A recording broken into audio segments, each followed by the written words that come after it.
Hey everyone, in this entry we'll be taking a look at Harvey Dent, otherwise known as Harvey Two-Face, the secondary antagonist from The Dark Knight. As Gotham's White Knight, who lived long enough to become the villain himself, Dent's transformation eventually proved to have major repercussions, of which the full extent is only seen in the next installment of the trilogy. But before there was fire in the form of his villainous persona, there was some smoke that signaled that there was something amiss. Perhaps Dent's overarching trait in his time as Gotham's district attorney is his overconfidence.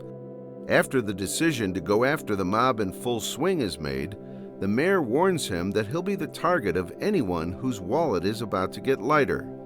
Most people in his situation would see that as a grim and solemn warning, but Dent's response speaks to his unabashed self-assurance, exemplified by the silent smirk on his face.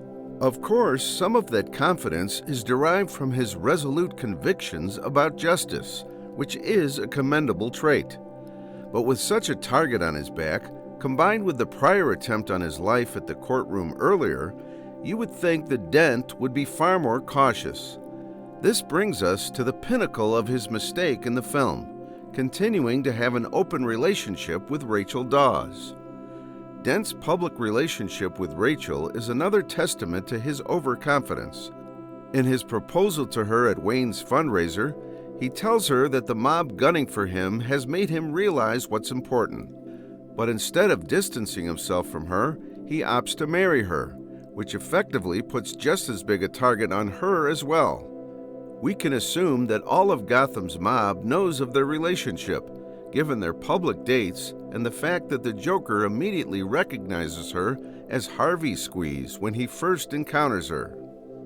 So at worst, Dent's choice to keep Rachel close to him speaks to an unchecked optimism. At best, it can be seen as a lack of situational awareness. The theme of distancing oneself from familial relationships is a reoccurring theme in the trilogy, as seen by Bruce choosing to wear a mask to protect the ones he cares about. It is also for this same reason that Gordon fakes his own death in the middle of the film. Having the person you care about publicly associated with you as you wage war on crime was a huge mistake, and could be said to be Dent's undoing at the end. But perhaps Dent's overconfidence is seen most notably in his catchphrase, "I make my own luck," after he flips his double-headed coin. This points to one key mentality, a strong sense of control. In the eyes of his audience, Dent comes across as a man depending on luck for his outcome, but inwardly he knows that he's always in control and that the odds are always stacked in his favor. Such is the nature of his confidence that he would willingly put himself in harm's way, declaring himself to be the Batman so that the Joker would attack him, which then gives a chance for the real Batman to take him out. Even if Dent had a guarantee that he would be saved, his act of framing himself requires some level of self-assurance. But it bears noting that Dent did not collude with the Batman about this at all. It was all initiated by him alone, which makes it all the more remarkable. Secondly, we also quickly learn that while Dent is a man who stands for the letter of the law, he is willing to step beyond its legal boundaries to achieve justice. While he recognizes the Batman as an outlaw, he is supportive of his actions, citing the historical precedent of Rome's suspension of democracy to appoint one man to defend the city. Dent himself could be said to be a vehicle of vigilante justice through his collusion with the Batman. Of course, this applies to Gordon as well, as he cites that the official police policy is to arrest the vigilante known as the Batman on sight, yet all three of them still work together. The capturing of Lau from Hong Kong outside of Dent's jurisdiction lends support to the fact that Dent is willing to work beyond the law to achieve justice. Strictly speaking, although it yielded positive results, it's not exactly legally sanctioned. Given the corrupt state of Gotham, perhaps this is indeed necessary, but we could suggest that it's a precursor to Dent's more blatant offenses at the end. Thirdly, and this correlates with the second, Dent is a man who has underlying issues with anger. This time, he was committing a flat-out crime with the unlawful kidnapping and interrogation of Thomas Schiff. It's worth noting that Dent resorted to this act despite the mayor's prior warning that if any dirt was found on him, all his work would be undone, a fact that the Batman promptly reminds him of. So essentially, Dent is an overconfident man with a hidden dark side that's willing to break the law, a side that can manifest if the person he cares about is threatened. Eventually, Dent's transformation into the villainous Two-Face occurs not just through his physical disfigurement, but by the shattering of his self-image. The formerly overconfident district attorney was now tied to a chair, helpless to decide his own fate. For what appears to be the first time in his war on crime, he's lost the odds. The death of Rachel ultimately signifies the loss of the previously mentioned sense of control. This is symbolically depicted through one of the charred sides of the coin, the former symbol of the making of his own luck. In his fragile state, Dent becomes an easy target for the influence of the Joker. In their encounter at the hospital, the Joker's speech essentially serves to attack Dent's previously held conceptions of control, encouraging him to embrace chaos instead.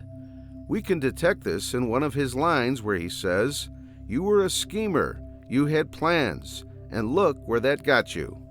Beyond the disruption in his self-image, Dent's tragedy also resulted in another outcome, namely the crumbling of his faith in the institution of the law. But this, of course, has its root in his pre-existing resentment against Gordon, given that he turned a deaf ear to his warnings against the corruption in his unit. As a result, Dent comes to the conclusion that in such an indecent time, they cannot be decent men, and that in their war on crime, fire needs to be fought with fire.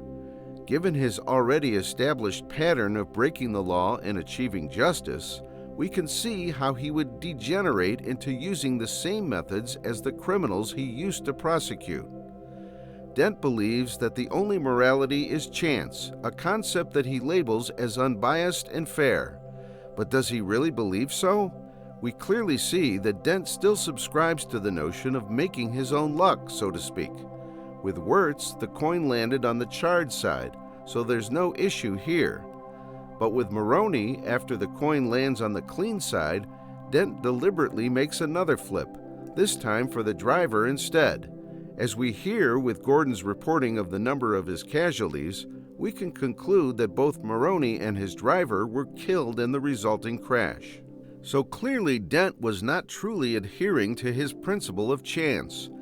It's understandable for Dent to go after the people he did, as they were all either guilty or indirectly responsible for the death of Rachel and deserved punishment, but arguably not execution. But just like with Gordon's son, Maroney's driver was completely out of the picture to begin with. Dent's choice to render judgment on him is inconsistent with his newfound morality, and could be said to be a lingering sense of twisting the situation to make his own luck. With Ramirez, the coin flip also turns up on the safe side. Dent is of course dissatisfied with the outcome, but perhaps he is more accepting of it given that Ramirez has a slight sympathetic edge compared with the rest, being under the pressure with her mother's hospital bills. In his quest to avenge Rachel's death, it's notable that Dent accepts some blame for it as well. In their final confrontation, the Batman suggests that Rachel's death wasn't an accident, and that it was the three of them who decided it. But that's not really true, given that Dent wasn't part of the choice as to whether Rachel got saved or not. If anything, he was willing to die so that she could live. However, Dent doesn't agree with the Batman's suggestion, and the admission of his guilt is seen by the inclusion of himself as part of the coin toss. While this isn't said, perhaps this ties back to his choice to be romantically associated with her publicly, which exposed her to danger in the first place. But what's interesting, and perhaps unexplainable, is Dent's decision to go second in the coin toss. One would think that he should go last, because obviously if he got the charred side, there would be no one left to deal with Gordon. And what if the coin had turned up on the clean side for Gordon? Would Dent make his own luck again, as he did with Maroney? We'll never know for sure, but Dent seems awfully sure that Gordon would be punished by the fact that he forces him to lie to his boy that everything's going to be all right. In all likelihood, Dent might not be so accepting of the coin flip if it dictates that Gordon be spared. As for himself, it could be said that Dent knew he was on a mission that would culminate in his own death. His former life was over. He had nothing to live for except to exact revenge. There is a certain sense of resignation we can detect in his tone when he tells Gordon, "You think I want to escape from this? There is no escape from this." Also, by refusing skin grafts, he was effectively sealing his fate for an early death. In closing, what makes Harvey Two-Face a villain? He was Gotham's White Knight, a confident man of the law who aided vigilante justice in an indecent time, a man who harbored a hidden dark side that was unleashed when the odds fell out of favor with him. Seeking revenge for his personal tragedy, he adopted a twisted sense of morality, using the notion of chance to justify his crimes. So what do you think of Harvey Dent from The Dark Knight, folks? Let me know in the comments below. Thanks for watching, and take care.